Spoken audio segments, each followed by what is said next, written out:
자, 이제 8번째. 유형자산에서 결산 시 정리를 해줘야 될 게 뭐가 있을까요? 감가상각비 계산하는 거. 8번째. 유형자산의 감가상각비.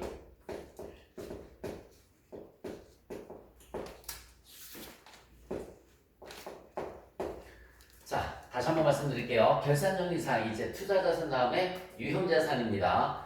유형자산의 감가상각비 계산. 예를 들어서 봅시다. 10월 1일에 차량을 1,200만 원에 취득을 했습니다. 대변에 보통예금이 1,200만 원. 차를 취득했죠, 그쵸? 손익계산서가 있고요. 손익계산서가 있고, 자, 손익계산서에는 수익 마이너스 비용은 당기 순이익이 계산이 되겠죠? 그 다음에 재무상태표가 있어요. 재무상태표. 재무상태표 몇 월 며칠 날짜로 작성하는 거라고 그랬지? 12월 31일 날짜로 작성이 됩니다. 지금 현재 저 분기로 하면, 지금 저기에 있는 분기만 하면 차량운반부 1,200만 원, 대변에 보통예금 1,200만 원 분기만 하면 차량운반부가 1,200만 원이 갈 거야. 자, 그러면 이 정보는 정확한 정보가 될 수가 없죠. 왜냐면 이미 차를 사서 10월 1일에 차를 구입을 해서 탔어요, 안 탔어요? 탔습니다. 몇 개월 탔어요? 3개월. 그럼 가치가 떨어졌을 거 아니야, 그치? 근데 그대로 1,200만 원이래. 말이 돼야 안 돼요? 안 되죠, 그쵸? 다시 한번 말씀드릴까요?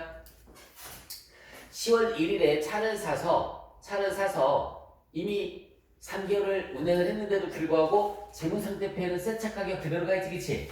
그럼 돼, 안 돼? 안 된단 말이야. 가치가 떨어진 걸 표시를 해줘야 될 거 아니야, 그쵸? 그래서 차값은 지금 1,200만 원이 아닌 거예요. 가치가 떨어진 것만큼을 이 1,200만 원 중에 얼마의 가치가 떨어졌는지. 근데 가치가 한 번만 떨어지니 아니면 매년 떨어지니? 매년 떨어질 거예요. 그래서 계정 과목에는 감가, 상각, 누계액이란 말 쓰는 거예요. 그럼 가치가 떨어진 만큼 이익이에요, 손해예요?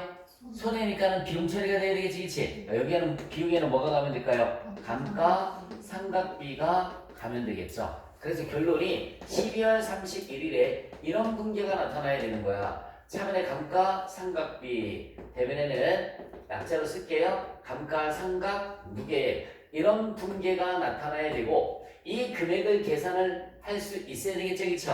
저 금액을 계산하는 방법이 감가, 상각비를 계산하는 방법이 시험 문제 나오는 게 두 개가 있어요. 정액법이 있고요. 정액법. 그 다음에 또 무슨 법이 있다고 배웠을까? 정률법이 있다고 배웠습니다. 자, 공식을 불러보세요. 정액법 공식은 내용연수분의 뭐라고 그랬어요? 취득 원가 마이너스 잔존가치. 이렇게 하면은 얘가 1년분이에요.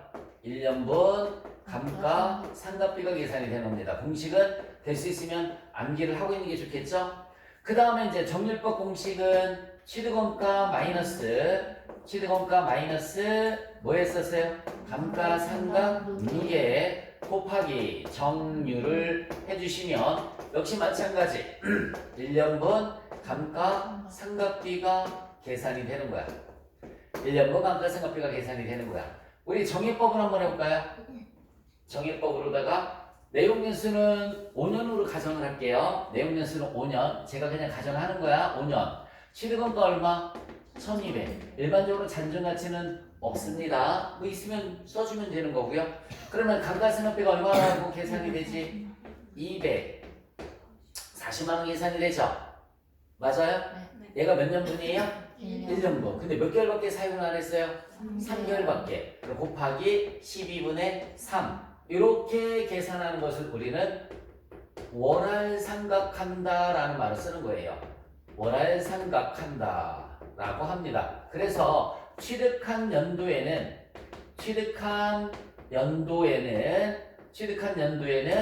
월할 상각한다. 다음 연도부터는 그냥 1년치 계산해주면 되는데 취득한 연도에는 무슨 상각한다고요? 월할 생각한다. 아주 중요한 문장입니다. 그럼 얼마라고 계산이 될까요? 60만 원 계산이 되겠죠, 그렇죠? 맞잖아? 60만 원. 그래서 결국은 여기 얼마 가면 되는 거라고요? 60만 원. 여기도 60만 원. 여기도 그러면 60만 원이 이렇게 가겠네요.